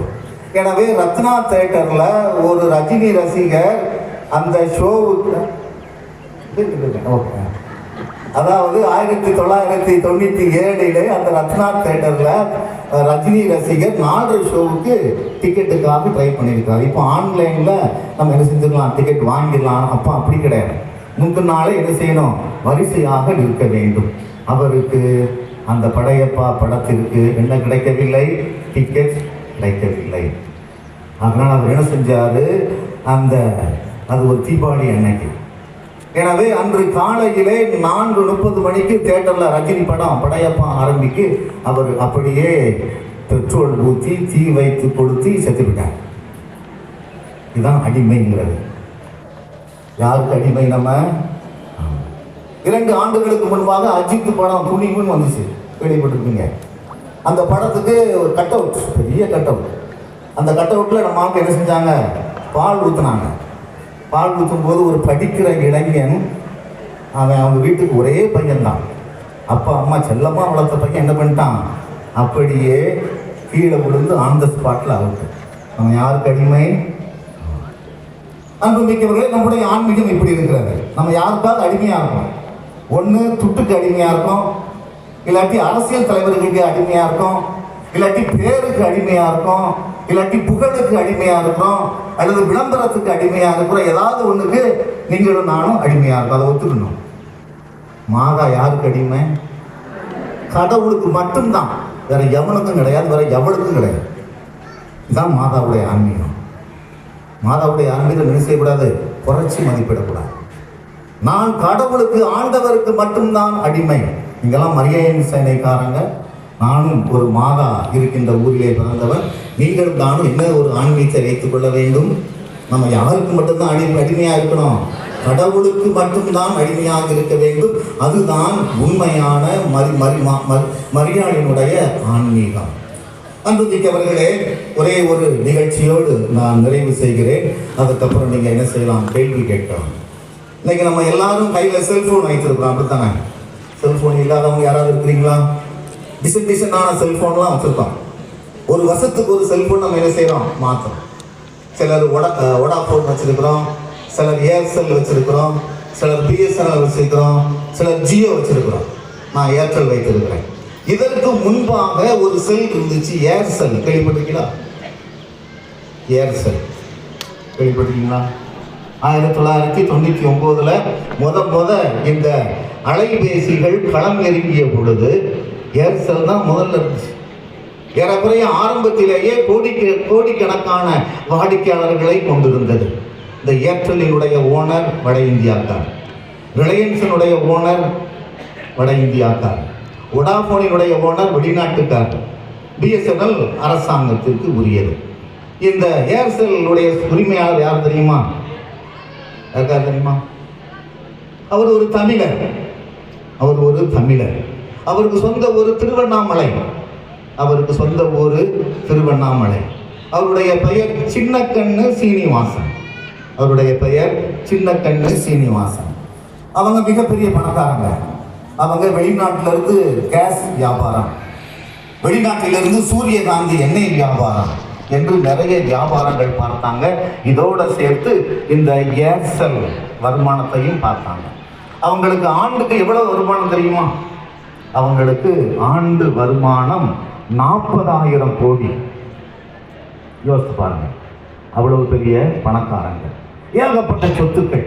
மலேசியாவில் வாழ்ந்து வந்தார்கள் தமிழர்கள். ஆனால் மலேசியாவிலே குடிபுகுந்து அங்கிருந்து வாழ்ந்து வந்தார்கள். அவர்களுக்கு ஒரே ஒரு பையன். அந்த பையன் பேரு ஆனந்த கிருஷ்ணன். ரொம்ப அழகான பையன், சிறந்த பையன், அருமையான ஒரு பையன். எனவே இந்த சின்னக்கண்ணு சீனிவாசன் தனக்கு பிற்பாடு தன்னுடைய பையன் என்ன செய்ய வேண்டும்?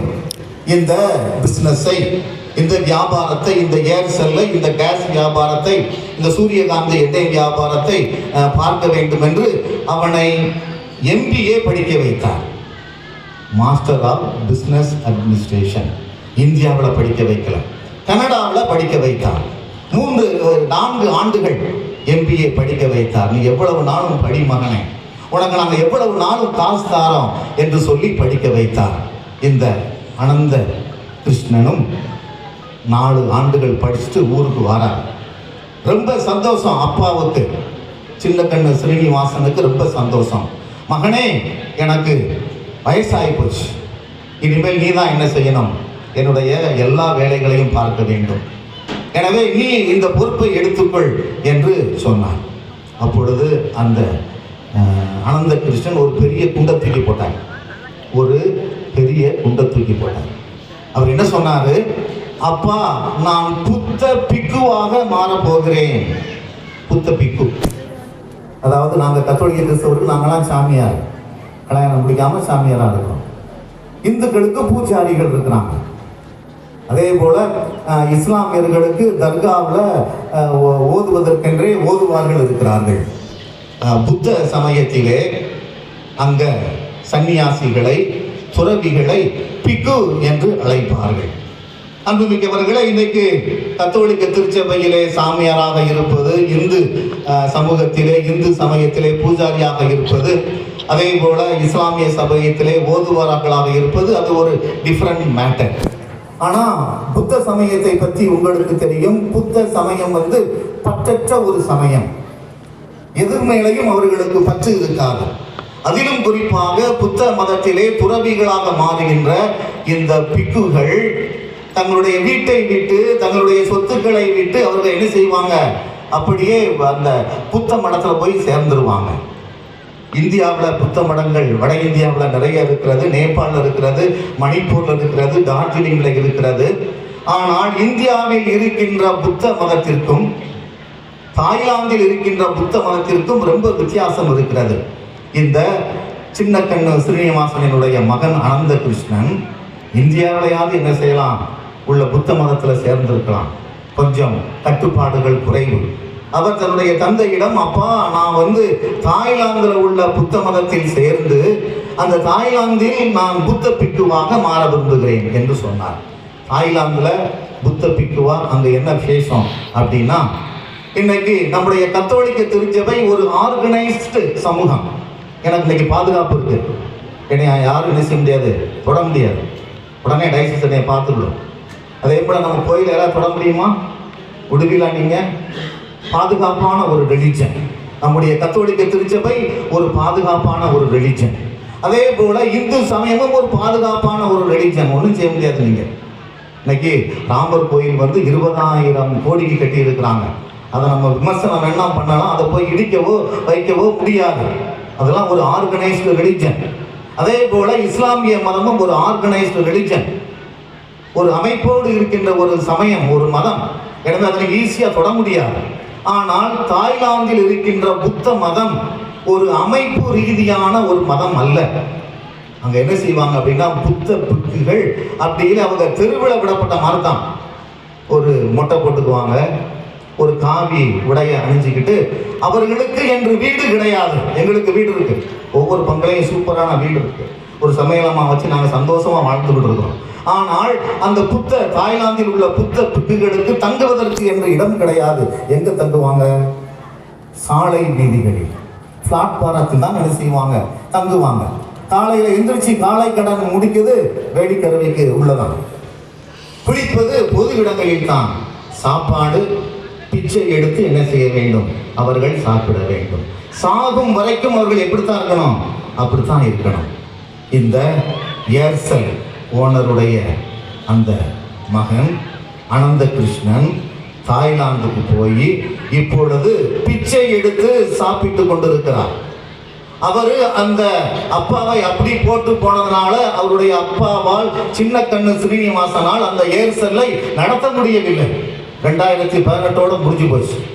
பாதி வாடிக்கையாளர்களை வோடோஃபோனுக்கும், பாதி வாடிக்கையாளர்களை ஏர்டெல்லுக்கும், பாதி வாடிக்கையாளர்களை ஜியோவுக்கும் கொடுத்துட்டு அவர் வீட்டில் என்ன செஞ்சுட்டாரு? அப்படியே உட்கார்ந்துட்டார்.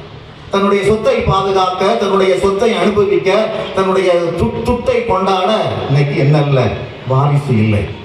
இந்த அனந்த கிருஷ்ணன் இப்பொழுது தாய்லாந்திலே ஒரு தெருவிலே பிச்சை எடுத்துக் கொண்டிருக்கிறார். சந்தோஷமாக பிச்சை எடுத்துக் கொண்டிருக்கிறார். மகிழ்ச்சியாக பிச்சை எடுத்துக் கொண்டிருக்கிறார். கிறிஸ்துவில் பிரியமான சகோதர சகோதரிகளே, இதுதான் ஆன்மீகம் என்பது. அவர்கள் அந்த பையன் ஆனந்த கிருஷ்ணனுடைய பெயரை மாற்றிட்டார். தன்னுடைய பெயரை ஜெனோ என்று வைத்துக் கொண்டார். அதாவது புத்த மதத்திலே ஜெனோ என்ற பெயர் காமன். அன்புமிக்கவர்களே, இந்த நம்முடைய இந்த மரியாளுடைய மாநாட்டிலே அண்டை கன்னிமரியாள் நமக்கு சொல்லுகின்ற ஒரே ஒரு கருத்து இதுதான். இந்த உலகத்திலே அது பணமாக இருக்கட்டும், பொருளாக இருக்கட்டும், உறவுகளாக இருக்கட்டும், சொந்த பந்தங்களாக இருக்கட்டும், அவை அனைத்துமே நிலையற்றவர்கள். நிலையான ஒரே ஒரு நபர் யார் என்று சொன்னால் அது கடவுள்தான். அந்த கடவுளுக்கு மட்டும்தான் நாம் அடிமையாக இருக்க வேண்டும். அந்த கடவுளுக்கு மட்டும்தான் நாம் சேவை செய்ய வேண்டும். அதுதான் வாழ்க்கையினுடைய இலக்கு. அதுதான் மகிழ்ச்சியை தரும், அதுதான் நிம்மதியை தரும் என்ற ஒரு அருமையான ஒரு செய்தியை இன்று அன்னை கன்னிமரியாள் நமக்கு முன்வைக்கிறார். இங்கே ஏதாவது சந்தேகமோ கேள்வியோ இருந்தால் தாராளமாக கேட்கும்.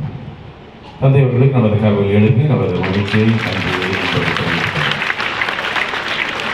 சரி, இது ஒரு கேள்வி நேரம் என்று சொல்லப்பட்டிருக்கிறது. பக்கத்து குரூஸ் பாதத்தை பேசிகிட்டு இருந்தேன். கேள்வி கேட்டால் தான் டீ அப்படின்னு சொல்லிட்டாரு. அது உங்கள்கிட்ட கேட்டாலும் சரி, ராமராஜ் பாதத்தை கேட்டாலும் சரி, அப்படிதான் டீட்டாரு. சரி, நான் சும்மா சொல்கிறேன். ஆனால் இந்த கேள்வி நேரமாக யாராவது ஏதாவது கேள்விகள் கேட்க விரும்பியது சொன்னால் நீங்கள் கை தூக்கலாம். உங்களுக்கு மைக்ரோஃபோன் கொடுப்பாங்க. நீங்கள் கேள்விகளை கேட்டால் அதற்கான விளக்கங்களையும் நாங்கள் சொல்லுவதற்கு தயாராக இருக்கிறோம். யாராவது கையை எங்கே பார்த்து தூக்குறது இல்லை, கையை வச்சு விசுறதுக்கே டைம் பார்த்தோம். அதுலேயே கையை வலிச்சு போச்சு. ஆமாம், ஆளுக்கு ஒரு ஃபேன் வச்சுருக்கீங்க, கொஞ்சம் வெக்கம் அதிகமாக இருக்குது. சரி, யாராவது கேள்விகள் கேட்க வேண்டும் என்று விரும்பினால் கேட்கலாம். சார் வாங்க.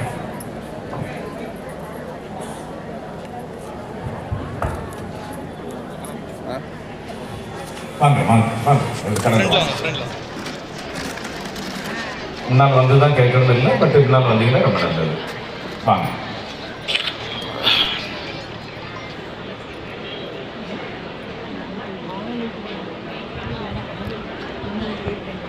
மத பிரசங்கத்தில் அருமையான ஒரு வரலாறு கேட்டோம். அதாவது புதிய ஏவாள், பழைய ஏவாள். பழைய ஏவாள் யாரு?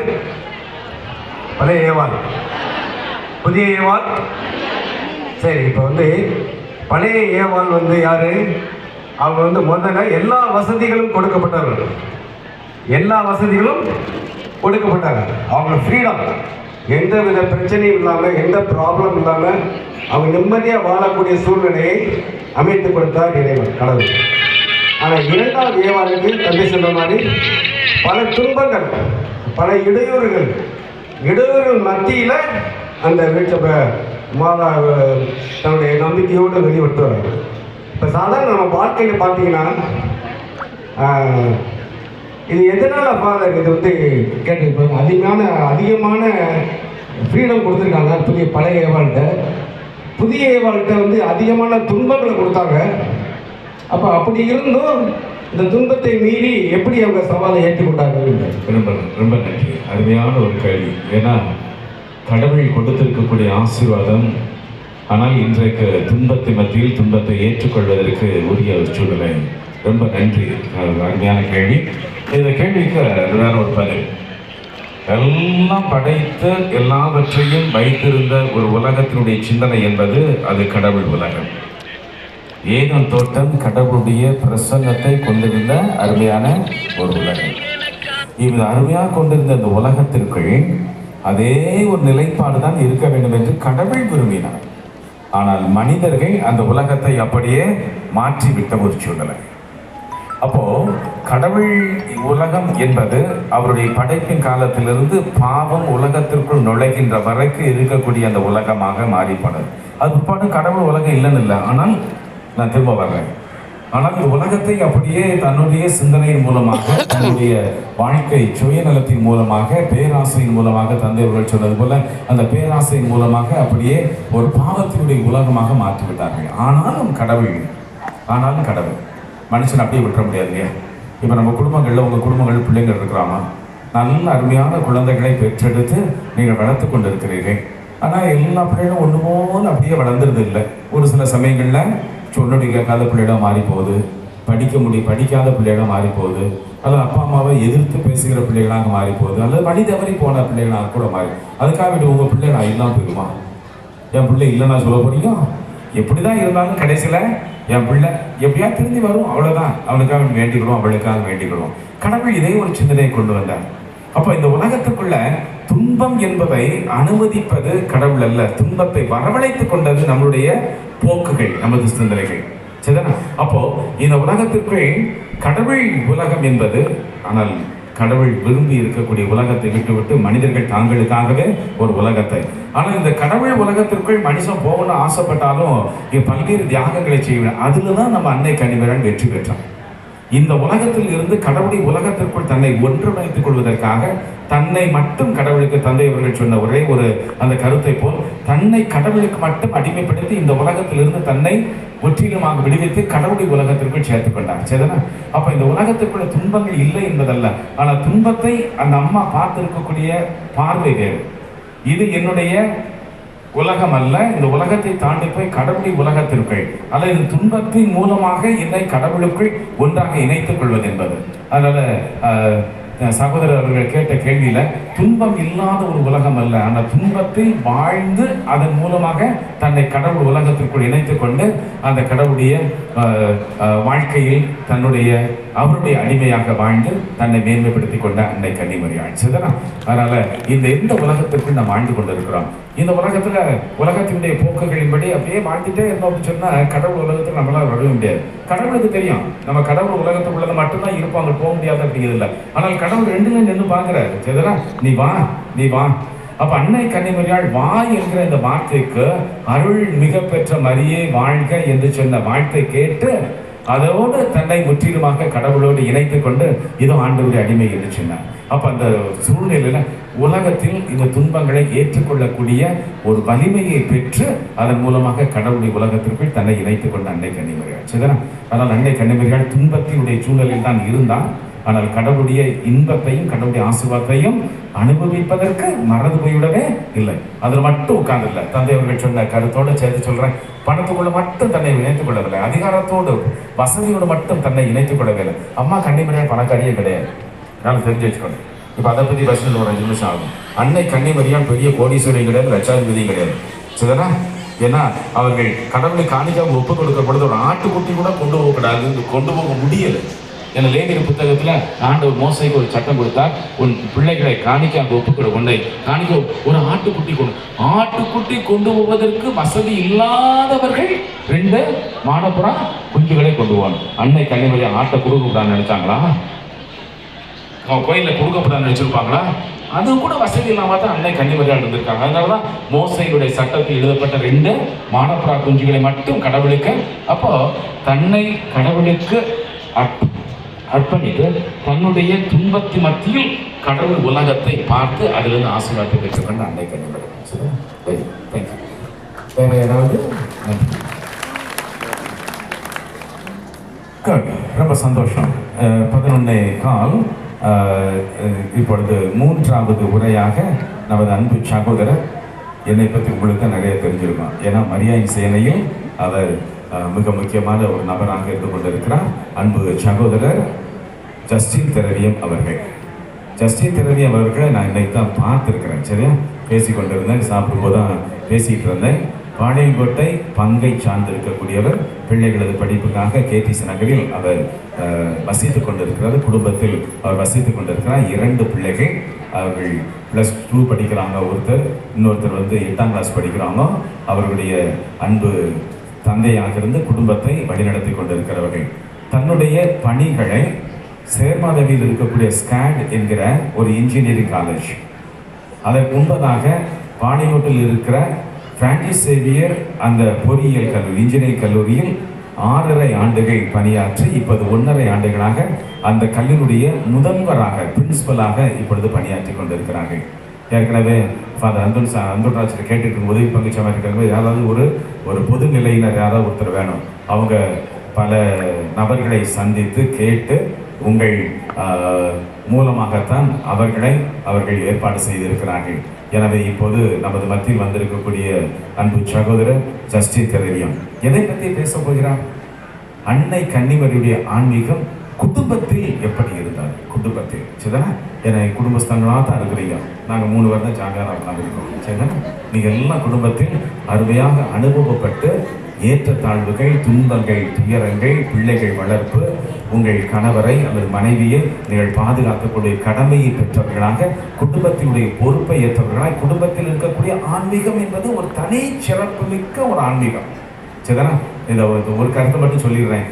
போப் பிரான்சிஸ் அவர்கள் அமோரிக் லெத்திசியா என்கிற அருமையான ஒரு புத்தகத்தை எழுதுகிற பொழுது சொல்லுவார், குடும்பத்திற்கென்ற ஒரு ஆன்மீகம் உண்டு அப்படின்னு சொல்லி சொல்லுவார். there is a special spirituality for the families. குடும்பத்திற்கென்று ஒரு ஆன்மீகம் உண்டு.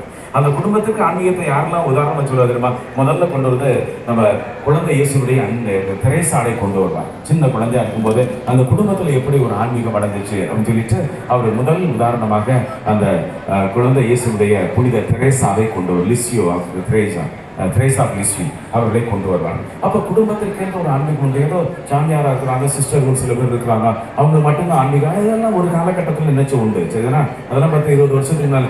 இப்போ இன்னைக்கு குடும்பத்தில் வாழ்கின்ற ஆன்மீகம், எங்கள் அப்பா அம்மா, இவங்க அப்பா அம்மா, அவங்க அப்பா அம்மா ஆன்மீகத்தில் வளரணும்னு சொன்னால் இன்னைக்கு நாங்கள் ஆன்மீகத்தில் வளர்ந்துருக்க முடியாது. சரிதானா? அப்போ இந்த சிந்தனைகளை உள்ளடக்கி அன்னை கன்னிமரியாள் குடும்பத்தில் எப்படி ஆன்மீகத்தை வளர்ந்தார் என்பதற்கான கருத்துக்களை நம்மோடு பகிர்ந்து கொள்வதற்காக வருகிறார்கள். எனவே அன்பு சகோதரர் ஜஸ்டின் திரவியம் அவர்களை கரவொலி எழுப்பி நமது சிந்தனை மத்தியில் நம்மோடு வரவேற்று வருகிறோம்.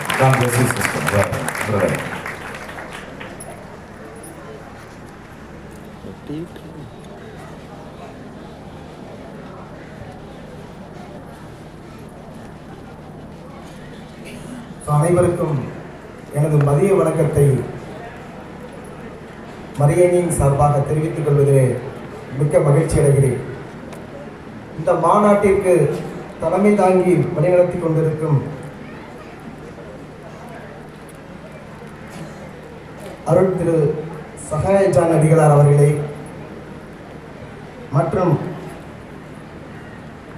இரண்டாவது அமர்வை மிகச்சிறப்பாக நடத்தி முடித்த அருள் திரு என் யாகபராஜ் அடிகளார் அவர்களே, இந்த விழாவை மிக அருமையாக வழிநடத்தி கொண்டிருக்கின்ற இந்த திருத்தல பேராலய அதிபர் மற்றும் பங்கு தந்தை அருள் திரு அந்தோனி குருஸ் அவர்களே மற்றும் உதவி பங்கு தந்தை அந்தோனிராஜ் அடிகளார் அவர்களே மற்றும் அனைத்து மரியாயின் சேனையாரை, உங்கள் அனைவருக்கும் எனது மதிய வணக்கம்.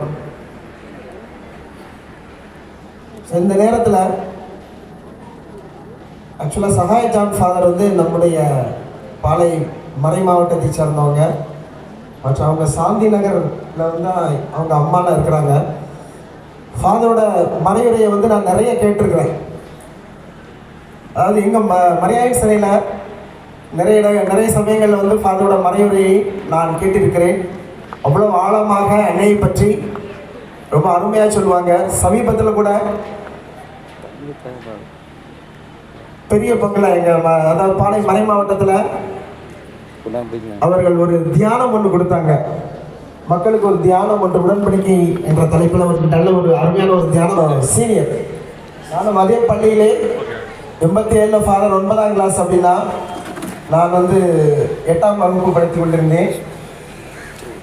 ஸோ இந்த 2 மிகப்பெரிய ஜாம்பவான்களுக்கிடையே ஒரு பொது நிலையினராக இந்த மரியன்னையின் அனுபவமும் திருக்குடும்பமும் அப்படிங்கிற தலைப்பில் உங்களோடு ஒரு சில வார்த்தைகளை நான் பகிர்ந்து கொள்வதிலே மிக்க மகிழ்ச்சி அடைகிறேன். இந்த நிகழ்வை ஆரம்பிப்பதற்கு முன்னால் ஒரு சிறிய ஒரு சம்பவத்தோடு நாம் ஆரம்பிக்கலாம்னு நினைக்கிறேன். ஒரு கத்தோலிக்க ஓவியன் மிகச்சிறந்த உலகிலேயே மிகச்சிறந்த ஓவியம் ஒன்று வரைய ஆசைப்பட்டான். அதற்கு அவன் என்ன சொன்னான் அப்படின்னா, அதற்குரிய இடம் பொருளை தேடிக்கொண்டிருக்கிறான். உலகிலேயே மிகச்சிறந்த ஓவியம் ஒன்று வரைவதற்காக அதற்காக ஒவ்வொரு இடமாக அவன் அடைந்து கொண்டிருக்கிறான். ஒரு இடத்திற்கு போகும்போது அந்த இடத்திலே ஒரு குருவானவரை சந்திக்கிறான். அந்த குருவானவரிடம் ஒரு கேள்வி ஒன்று எழுப்புகிறான். இந்த உலகில் மிகச் சிறந்த பொருள் என்ன அப்படின்ட்டு அந்த குருவானவரிடம் கேட்கிறார். உடனே அந்த குருவானவர் சொன்ன பதில், இந்த உலகிலேயே மிகச்சிறந்த பொருள் விசுவாசம், நம்பிக்கை அப்படின்னு சொல்லி அவர் சொல்றார். இதை அவர் சொல்லி நோட் பண்ணி வச்சுக்கிட்டாரு. அடுத்து இன்னொரு இடத்துக்கு போறாரு. போகிற இடத்துல அந்த இடத்துல ராணுவ வீரரை சந்திக்கிறார். அந்த ராணுவ வீரர் உலகிலேயே மிகச்சிறந்த பொருள் என்று கேட்கும் பொழுது அந்த ராணுவ வீரர் சொன்ன பதில் என்ன அப்படின்னா, அமைதி சமாதானம், அமைதி சமாதானம். இது அந்த ராணுவ வீரர் இந்த உலகிலேயே மிகச்சிறந்த பொருள் என்று அவருடைய பாணியில சொன்னார். அடுத்து இவர் இன்னொரு இடத்துக்கு போறாரு. அங்கே ஒரு ஆசிரியரை சந்திக்கிறார். அந்த ஆசிரியரிடம் இதே கேள்வியை கேட்கிறார், உலகிலேயே மிகச்சிறந்த பொருள் என்ன அப்படின்ட்டு. அந்த ஆசிரியர் சொன்ன பதில் என்ன அப்படின்னா, கீழ்ப்படிதல் அப்படிதான் இந்த உலகிலேயே மிகச்சிறந்த பொருள் அப்படின்னு சொல்லி சொன்னார். அதே அவர் குறித்து வைத்துக் கொண்டார். கடைசியாக ஒரு வயசு பெண், ஒரு இளம் பெண்ணிடம் சந்திக்கிறார். ஒரு இளம் பெண்ணை சந்திக்கிறார். அந்த இளம் பெண்ணிடமும் இதே கேள்வியை கேட்கிறார், உலகிலேயே மிகச்சிறந்த நல்ல வாழ்க்கை வாழணும், ஆன்மீக வாழ்க்கை வாழணும், அதான் கேள்வி. அதுக்கு நீங்கள் இன்னும் அதிகமாக டிவி பார்க்கணும், இன்னும் நீங்கள் அதிகமாக அலைபேசியை பார்க்கணும், இன்னும் அதிகமாக தொலைபேசியை பார்க்கணும். அலைபேசியில் நல்ல காரியம் நிறைய இருக்குது. இப்படிதான் இன்னைக்கு நீங்கள் மாதா தலைப்பு போடுங்க, மேரி என்று பிரேயர், தப்பு வந்தது நிறைய வருது. லைஃப் ஆஃப் சான் ஆண்டனின்னு போடுங்க, அந்தோனியாரை பற்றி என்ன செய்யுது, அருமையாக வருது. அதே போல் பிபிசி கமெண்ட்ரின்னு போடுங்க, வேர்ல்ட் பிப்ளிக்கல் கமெண்ட்ரி, அது ஃபுல்லாக வருது. ஃபுல்லாக நம்ம இந்த பிள்ளைகள் என்ன செய்யலாம், வாசித்துக்கிட்டே இருக்கலாம். ஆனால் அவங்க பிள்ளைங்க எதை பார்க்குறாங்க, அதில் இன்னைக்கு ஒரு புள்ளி விவரம் சொல்லுது, இன்னைக்கு 100 பேர் இருந்தால், 100 செல்போன் பார்க்குறவங்க 100 பேர் இருந்தால் அதில் 90 பேர் ஆபாச படங்களை தான் பார்க்குறாங்க. பேரனும் ஆபாச படம் பார்க்கலாம், தாத்தாவும் ஆபாச படம் பார்த்தாரு இல்லையா. எல்லாரும் நம்ம வெளியே சொல்ல மாட்டேங்கிறோம். நிறைய பேர் பாத்ரூம் போகும்போது கூட என்ன செஞ்சிடலாங்க, செல்ஃபோனை எடுத்துட்டு பார்த்துடலாங்க. அதனால செல்ஃபோன் பார்ப்பது, அலைபேசி, தொலைபேசி, டிவி பார்ப்பது தவறே அல்ல. நீங்கள் தொலைபேசியில் ஆஃப் பண்ணிவிட்டு அலைபேசி இல்லாமல் நீங்கள் ஒன்றும் செய்ய முடியாது. நாம் செய்ய வேண்டிய காரியம் என்ன, அதாவது தொலைக்காட்சியிலும் நல்ல காரியங்கள் நிறைய இருக்கிறது. விழிப்புணர்வு தருகின்ற நிறைய சேனல்கள் இருக்கிறது, ஒளிபரப்பு ஊடகங்கள் இருக்கிறது, அதை நாம் பார்க்க வேண்டும். அதே போல அலைபேசி ஊடகத்திலே, தொலைபேசி ஊடகத்திலே, கைபேசி ஊடகத்திலே நிறைய நல்ல காரியங்கள் இருக்கிறது. அதை நாம் நம்முடைய குழந்தைகள் பயன்படுத்த நாம் அவர்களுக்கு கற்றுக் கொடுக்க வேண்டும். கற்றுக் கொடுப்பது தான் நம்முடைய பணி. அவர்களுக்கு அந்த அலைபேசியை பற்றிய, தொலைபேசியை பற்றிய, கைபேசியை பற்றிய, தொலைக்காட்சிகளை பற்றிய விழிப்புணர்வை நாம் என்ன செய்ய வேண்டும், கொடுக்க வேண்டும். எனவே அதை கூடாது என்று சொல்லக்கூடாது. அதில் இருக்கின்ற நல்ல பண்புகளை நாம் பார்க்கணும் என்று நான் உங்களுக்கு தெரிவித்துக் கொள்கிறேன். நன்றி. கருமையான சிந்தனையை பகிர்ந்து கொண்டிருக்கிறீர்கள். அதே நமக்கு தேவைப்படுகிற காரியம் அது ஒன்று தான். இன்னைக்கு பார்க்காதன்னு சொன்னால் நிச்சயமாக பிள்ளைகள் கேட்கவே மாட்டோம். சரியா, நாங்கள் தான் பிரசங்கத்தில் போய் மைக்கை பிடிச்சிட்டு இனிமேல் மொபைல் ஃபோன் பயன்படுத்தக்கூடாதுன்னு சாமிக்கு ஏதோ மூளை குழம்பி போச்சுருவாங்க. சரிதான், ஏன்னா செய்யக்கூடாது அப்படிங்கிறது இல்லை. எதை செய்ய வேண்டும், எதை செய்யக்கூடாது, அதை கற்றுக் கொடுக்கிறவர்கள் முதலாக அதை தெரிந்து கொள்ள வேண்டும். அதற்கு பேர் ஞானம் என்று சொல்லுவது, விஸ்டம் என்று சொல்லுவது. அன்னை கன்னிமரியான ஞானத்தின் இருப்பிடமே அப்படின்னு சொல்லிட்டு நம்ம பிரசங்கத்தை பிரார்த்தனையில் ஒரு வார்த்தை சொல்லுவோம் பார்த்துக்கோங்க, ஞானத்தின் இருப்பிடமே. அப்போ ஞானம் என்பது கடவுள் கொடுக்கக்கூடிய ஒரு மாபெரும் ஒரு கொடை. அதை வாழ்ந்திருக்கக்கூடியவர் தான் நமது அன்னை கன்னிமரியார். அப்போ ஞானத்தினுடைய முழுமை எது நல்லது எது கெட்டது இதை பகுத்தறியக்கூடிய ஒரு சிந்தனை. ஏதோ பிள்ளைகளுக்கு மட்டும் என்றல்ல, இங்கே கூடியிருக்கக்கூடிய பெரியவர்கள், தாய்மார்கள், பெரியவர்கள் எல்லாருக்கும் எனக்கு ரொம்ப தேவைப்படுகிறது. எது நல்லது எது ஐயா, உலகத்துக்குள்ள எல்லாம் இருக்குது, எல்லாம் எனக்கா ஒவ்வொருத்தரும் கேள்வி கேட்டு இன்னைக்கு என் சந்தோஷத்துக்கு இது தேவையா? சரிதானா? எனக்கு குடும்பத்தினுடைய நிறைவுக்கு சகோதரர் சொன்ன போல குடும்பத்தினுடைய மன அமைதிக்கு இது தேவையா தேவையில்லை, தேவையில்லாத காரியங்கள். ஏன்னா எதை செய்யக்கூடாதுன்னு சொல்லுவோம் அதை மட்டும்தான் நம்ம செஞ்சுட்டே இருப்போம் பாருங்க. அது ஏதோ 11ஆவது கட்டாத மாதிரி நம்ம நினச்சிட்டு இருக்கோம். ஆகாம எவ்வளோ பார்த்து சொன்னாங்க, இந்த ஒரு பழத்தை மட்டும் அதை மட்டும்தான் சாப்பிடுவேன் இல்லை. அப்போ இன்றைக்கு எதை செய்யக்கூடாது என்கிற ஒரு மனசாட்சி, மன உறுத்தலும் இருக்கிறதோ அதை முதலாவதாக பெரியவர்கள் ஞானத்தோடு உணர்ந்து கொள்ளவும். அதனாலதான் தூயாவினுடைய கொடைகளுக்குள் ஞானம் என்பது முதலாவதாக கொடுக்கப்பட்டது. ஞானத்தின் மூலமாக எது நல்லது எது கெட்டது அதை தெரிஞ்சுக்கிட்டோம்னாலே தந்தை அவர்கள் சொன்ன அந்த காரியம் நிச்சயமாக நடக்கும். அது பெரியவர்கள் முதலாவது தெரிந்து கொள்ள வேண்டும். சரியா? நானும் எல்லாத்தையும் நான் செஞ்சுக்கோ, அந்த பிள்ளையை மட்டும் பார்க்காத செய்யாத கொஞ்சம் இதுக்கு சொல்லும்போது ஒரு சின்ன ஒரு 2 நாளைக்கு முன்னால் இந்த நைஜீரியாவில் ஒரு நடந்த ஒரு நிகழ்ச்சியாக இந்த வாட்ஸ்அப்பில் ஒரு நல்ல காரியம் வந்துச்சு பார்த்துக்குவாங்க. பிள்ளைகள்லாம் பள்ளிக்கூடத்தில் படிக்கிற பிள்ளைங்கள்லாம் நிறைய ஃபெயில் ஆகிட்டாங்க. நடந்த நிகழ்ச்சி பிள்ளைகள்லாம் ஃபெயில் ஆகிட்டாங்க. அதுக்காக வேண்டி என்ன காரியம் செய்யலாம்னு சொல்லும்போது அந்த வீடியோவில் பார்க்குறாங்க, தாய்மார்கள்லாம் ஒன்றா கூடி அந்த மொபைல் ஃபோன், செல்ஃபோன்லாம் இருக்குது பார்த்தீங்களா, அதை வச்சு கல்லை போட்டு உடச்சிக்கிட்டு இருக்கிறாங்க. ஒவ்வொரு மொபைல் ஃபோனையாக எடுத்து பிள்ளைங்கிட்ட இருந்து பிடிங்கி எடுத்து அந்த மொபைல் ஃபோனை பூரா கல்லை வச்சு உடச்சி இனிமேல் மொபைல் ஃபோனை பயன்படுத்த வேண்டாம் போ அப்படின்னு சொல்லிடுச்சு. சரியா? இது ஒரு வகையான ஒரு ஒரு நிவர்த்தி செய்யக்கூடிய ஒரு காரியம் போல தோணலாம். ஒன்று போச்சுன்னா இன்னொன்று புதுசாக மாடலை வாங்கிட்டு போயிடுவாங்க இல்லையா? ஆனால் எல்லாம் மனசாட்சியை பொறுத்து, அந்த மனசாட்சி ஞானத்தின் பின்னணியிலிருந்து பெறப்படுகின்ற ஒன்று. அது பெற்றோர்களுக்கு முதலாக இருக்க வேண்டிய ஒன்று. எதை பார்க்கணும் எதை பார்க்கக்கூடாது, எதை செய்ய வேண்டும் எதை செய்யக்கூடாது, அந்த ஞானத்தினுடைய ஒரு அதை பிறருக்கு பிள்ளைகளுக்கு சொல்லிக் கொடுப்பதற்கு நீங்கள் பழகிக்கொள்ள வேண்டும். இந்த 2 தான் காரியம். சரி, இந்த அமர்வு இதோடு நிறைவடைகிறது. 12:10 மணி ஆக போகிறது. சரியா?